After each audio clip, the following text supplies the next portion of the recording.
Velkommen til Bygherreforeningen og lanceringen i idé til programprojektet af det, der kaldes den gode proces. Baggrunden, jamen, vi oplever, at det bliver en mere kompleks verden hele tiden. Der er flere, der gerne vil have et say i processen tidligt, og det er man som bygherre nødt til at tage alvorligt.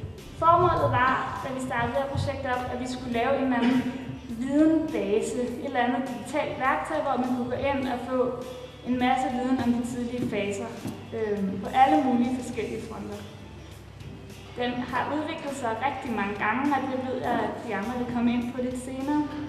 Men altså, det skulle være samlingssteder, hvor man gik hen, hvis man ville noget om de tidlige faser.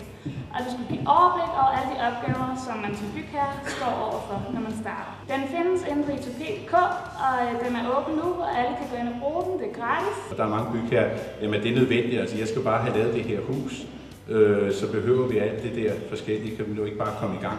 Vi skal lave et program, jamen det kræver en hel masse. Så derfor synes jeg, at det vi har nu, den gode proces, det er rigtig rart, at det er fra Bygherreforeningen, at man kan tage fat i det og så sige, her der er en klar beskrivelse af den gode proces på forskellige led, og så kan man netop tage fat i bygherren og de rådgiver og så sige, vi bruger det på den og den måde. Der er det rigtig dejligt, at det nu er lavet på en måde, så at det er håndterbart, det er til at bruge.